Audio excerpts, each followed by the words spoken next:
Good afternoon সকলকে। আর আজকের দিনটা ছিল দীপাবলির দিন। সকলকে জানাচ্ছি শুভ দীপাবলির অনেক অনেক শুভেচ্ছা। জানি যদিও বা তোমাদের কাছে ভিডিওটা লেটে পৌঁছাবে, তারপরেও জানাচ্ছি সকলকে দীপাবলির অনেক অনেক শুভেচ্ছা। তো চলো, আমার একটি নতুন ভিডিও দেখার জন্য আমি প্রিয়াঙ্কা সকলকে জানাচ্ছি অনেক স্বাগত।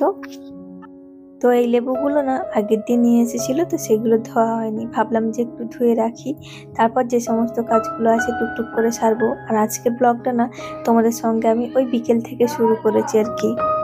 তো সকালে যে সমস্ত কাজগুলো থাকে সেগুলো তো সারা হয়ে গেছে, আর দুপুরে কিন্তু খাওয়া দাওয়া সব কমপ্লিট হয়ে গেছে। এখন বাজে ওই 4টে নাগাদ, তো 4টে নাগাদ বাজে। তো ভাবলাম যে আর শুয়ে থেকে লাভ নেই, যেহেতু আজকে দীপাবলি, তাই ঘরে অনেকটাই কাজ আছে সন্ধ্যের দিকে। তো পুরো বাড়ি বাতি দেওয়া, আবার ও বাড়িতে যেতে হবে। তো ভাবলাম যে তাড়াতাড়ি একটু উঠে আর কি নিজের কাজগুলো সেরে নিই। তো ফার্স্ট আর কি মনে মনে ভেবেই রেখেছিলাম যে ছাদে গিয়ে ফার্স্ট আর কি আলতাটা পরে নেব। তো তার জন্য আমি আলতাটা পরে নিচ্ছি, পাটা একটু শুকিয়েও যাবে, তারপর আর কি ধুয়ে নিচে যাব। আর তা না হলে কি বলতো, মানে পুরো সাদা টাইলসে না লাল লাল ছাপ হয়ে যায়। তো তার জন্য ভাবলাম যে আগে আলতাটা পরে নিই।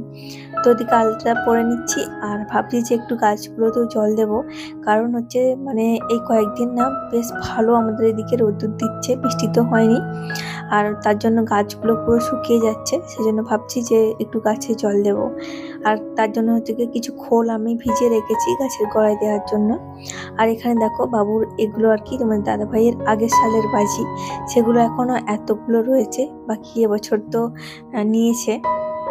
বাবুর বাজি আলাদা আছে, তো এগুলো আর কি যেহেতু ভালো করে ফাটছিল না, সেজন্য রোদে দেওয়া হয়েছিল। আর এদিকে দেখো, যে বললাম যে খোল ভিজিয়ে রেখেছি, একটা এখান থেকে না বিশ্রী গন্ধ বেরোচ্ছিল। খোল ভিজিয়ে রাখলে দেখবে একদিন দুদিন তো বিচ্ছিরি একটা গন্ধ বের হয়। তো সেরকম আমি মানে এটা আর কি আগের দিন ভিজিয়েছিলাম, তো সেটাই আর কি এখন দিয়ে দিচ্ছি। আর গাছগুলো দেখতেই পাচ্ছ কিরকম প্রচন্ড হারে শুকিয়ে গেছে, কারণ আগের দিনও জল দেওয়া হয়নি। তো সেই জন্য ভাবলাম যে আজ সকালে জল দেওয়া হয়নি, বিকেলে তো এসছি, তো একদম জলটা দিয়ে তারপর আর কি কাজগুলো করব। আর কয়েকটা জামা কাপড় আছে, ওগুলো একদম তুলে নেব, তারপর হচ্ছে মানে শাড়িটা চেঞ্জ করে বাতি দেবো আর কি। চলো, ওদিকে কিন্তু গাছগুলোতে আমি জল দিয়ে দিয়েছি। আর এদিকে বাবু এসেছিল আমার সঙ্গে সঙ্গে কিন্তু ওপরে, তো ও বললো বাজি ফাটাবে, তো কয়েকটা বাজি ফাটাচ্ছে আর কি। আর আর এর আগের বছর না তবুও ওর মধ্যে একটু কিছু না কিছু হলেও ভয়ের জিনিস ছিল, বাট এবছর না আমি তো দেখছি ওর মধ্যে একটুও ভয় নেই, ও বেশ ভালোই বাজি ফাটাচ্ছে আর কি। ওই যে একটা কি এবছরে বাজি উঠেছে বিড়ি বাজি বলে, তো ওই বাজিটা তো সারাক্ষণ মানে ছুঁড়ে দিলেই ফেটে যাচ্ছে, তো ওই বাজিটা প্রচন্ড ফাটাচ্ছে। তো ওদিকে বাজি ফাটাচ্ছিল, আর ওদিকে কিন্তু মাও চলে এসছে আমার সঙ্গে সঙ্গে। তো মা ওদিকে বাতি কিন্তু অলরেডি বসাতে শুরু করে দিয়েছে। আর প্রতি বছর কিন্তু এরকমটাই হয়, মানে আগে আমরা একটু বেলা থাকতে থাকতে আর কি ওই বিকেল টাইমের দিকে বাতিগুলো বসিয়ে রেখে যাই, তারপর হচ্ছে সন্ধ্যার দিকে এসে শুধুমাত্র বাতিগুলো মানে জ্বালিয়ে দিয়ে যাই। আর আমাদের এখানে ছাদে অনেকটাই বড়, এখানে পুরো ছাদটা দিতে হবে, আবার নিচে তো ঘরের ওখানে আছে সিঁড়ি থেকে, তারপর হচ্ছে তোমার ও বাড়িতে যেতে হবে, ও বাড়িতে আবার এর থেকেও বড় ছাদ, তো সেখানেও দিতে হবে। এই যে দেখো মা বাতি দিতে শুরু করে দিয়েছে অলরেডি, মানে বসাতে। আর এদিকে হচ্ছে তোমার দাদাভাই এসছে বাজি ফাটানোর জন্য, আর আছে বাবু, তো ওরা দুজন বাজি ফাটাচ্ছে, আর ওদিকে হচ্ছে মা মানে বাতি দিচ্ছে আর কি। আর এই যে এখন স্কাই শট নিয়ে এসছে একটা তোমার দাদাভাই, তো স্কাই শট গুলো মানে আগের বছর কার্তিক পুজোর তো ভালোই আছে মোটামুটি। তো কার্তিক পুজোর সময় খুব একটা ফাটানো হয়নি, হয়ে ওঠেনি, তো কয়েকটা ছিল আর কি। তো চলো যাই হোক, এদিকে আমি একটু রেডি হয়ে নিয়েছি, তারপর নিচে এসে আর এই যে এখন সন্ধ্যা হয়ে গেছে, সন্ধ্যা লেগে গেছে, আর বাতিগুলো কিন্তু আমরা জ্বালাতে চলে গেছি মা আর আমি দুজন মিলে। চলো তোমাদের সঙ্গে একটা গল্প শেয়ার করি আমি, মানে আমাদের ছোটবেলার মানে কথা আর কি। তো আগে সত্যি কথা বলতে কি এত বাজি আমরা পড়াতাম না, ওই মা যেগুলো আর কি কিনে দিত, মানে ওই চরকা বাজি বা ডিমার বাজি, তো এই সমস্তটাই আমাদের সমাপ্ত হয়ে যেত, আর কিছু না সেরকম একটা বাজি। আর এখন বাবু কিন্তু প্রচণ্ড বাজি ফাটায়। চলো এখন যাব হচ্ছে এই যে একটা মালা নিয়েছি আর হচ্ছে মিষ্টি, যাবো হচ্ছে সামনে মায়ের মন্দিরে, যে মন্দিরটা তোমরা প্রতিদিন দেখো, ওই মন্দিরে পুজো দিয়ে আসলাম। আর এই মালাটা না একটু বড় নিতে বলেছি, কিন্তু মানে পাওয়া যায়নি বলে ওই জন্য ছোটোটাই নিয়ে এসছে। তো যাই হোক, দিয়ে মন্দিরে দিয়ে এখন চলে এসেছি আমাদের এই বাড়িতে। তো এই বাড়িতে এসেছি ওপরে বাতি দেওয়ার জন্য। আর আজকের দিনেই না মানে ওপরে যে মানে লাইটগুলো জ্বলে আর কি, টিমটিমে লাইটগুলো, জিরো লাইটগুলো, তো আজকের দিনে ওগুলো জ্বলছে না। তো সত্যি মিস্ত্রিকে ডাকা হয়েছিল, কিন্তু হচ্ছে না। তো এই যে দেখো, এখন এখানে বাতি দিতে শুরু করে দিয়েছি। আর ওদিকে আমাদের সঙ্গে এসছে ছোট বোন। তো ছোট বোন ওই দিকটা দিচ্ছে, মা ওই দিকটা, আর আমি দিকটা, তিনজনে তিন দিকে আর কি দিচ্ছি, যাতে করে তাড়াতাড়ি হয়ে যায়। তো এদিক মানে এই উপরগুলো হয়ে গেলে নিচেও দেব। অনেকটা সময় লাগে কিন্তু আমাদের এই বাড়িতে, আবার নিচে গিয়ে ওই পাঁচিলের গা দিয়ে কিন্তু দিতে হয়। তো অনেকটাই সময় লাগবে আমাদের বাতিগুলো দিতে। তারপর মন্দিরে যাব, রাম মন্দিরে যাব দিতে। আমাদের এখানে না কি হয় বলতো, ওই দেখবে কালী পুজোতেও মানে কালী মন্দিরে বাতিটা বেশি পড়ে। অনেকেরই কিন্তু জানা নেই যে রামের জন্যই কিন্তু আসল দিওয়ালি হয়। কিন্তু এটা আমাদের এখানে সত্যি কথা বলতে কি অনেকেই জানে না।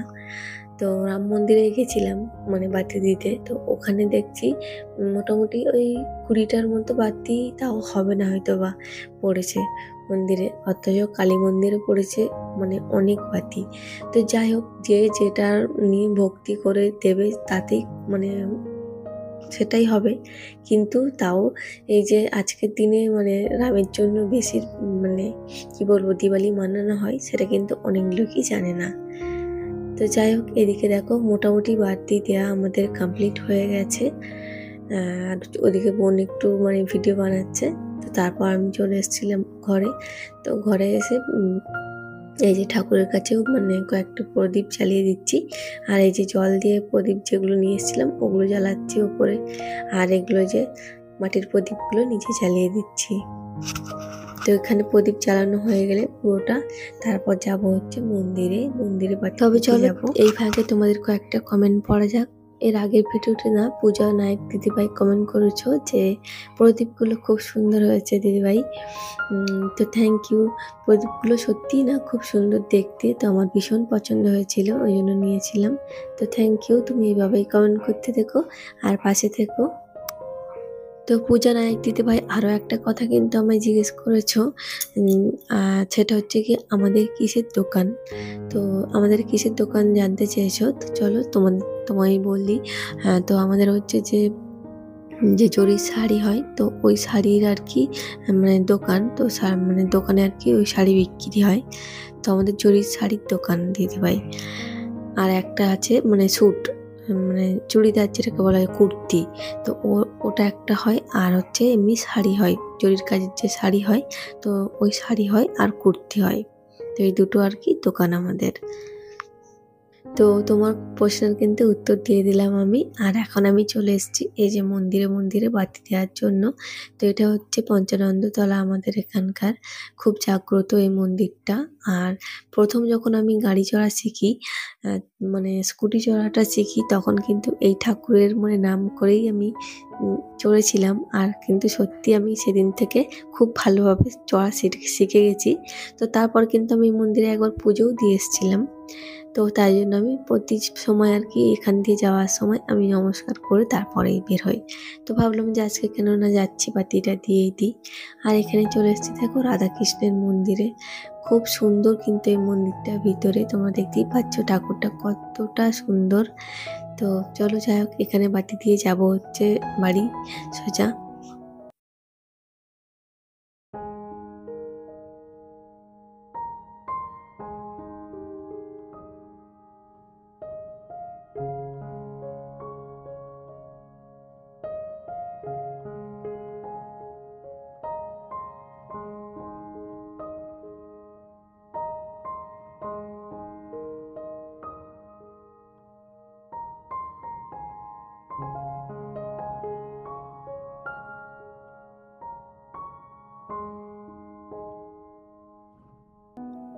তো এখন চলে এসেছি বাড়ি।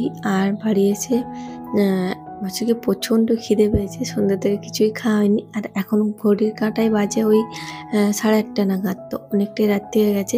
তো ভাবছি একটু মুড়ি খাবো। আমি যখন বাতি দিতে চলে গেছিলাম তখন আর কি মা মানে আলুর দম আর বাঁধাকপির তরকারি করেছে।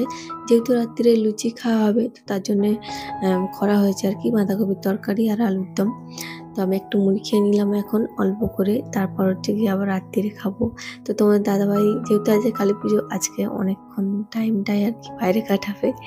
তো যাই হোক, এখন হচ্ছে দেখো ভোরের টাইমে আমাদের সুখ পুজো হয়। তো মা সেই সুখ পুজোটাই করছে, আর প্রতি বছর কিন্তু আমি উঠি এই সময়টায়। আর বাবুও কিন্তু বলে রেখেছিল যে মা আমাকে ওঠাবে, তো ওকে আর ওঠানো হলো না। মানে ওকে ডেকেছি বাট ও আর ওঠেনি, কারণ মানে ভোরের দিকে তো ঘুমিয়ে পড়েছে, সেজন্য আর ওঠেনি। বাট ও যখন উঠলো তখন কিন্তু আমায় জিজ্ঞেস করলো, মা আমাকে কেন ডাকছিলে না? আর ও কিন্তু বলেছিল আমি যদি না উঠি আমার গায়ে জল ঢেলে দেবে, কিন্তু সেটা কি আর করা যায় বলো? তো অনেকক্ষণ পর্যন্ত ডাকলাম, তারপর দেখলাম যে উঠছে না। তো আমি নিজেই আর কি প্যাকাটেটা জ্বালিয়ে, মানে যেরকম আর কি ঘরে ধরে ঘোরাতে হয় সেরকম ঘুরিয়ে নিলাম। তারপরে এই যে দেখো মায়ের সুখ পুজো হয়ে গেছে, আর এখনো কিন্তু সকাল হয়নি। বাট মানে আবছা আবছা করে আর কি সকাল, মানে একটু আলো ফুটেছে।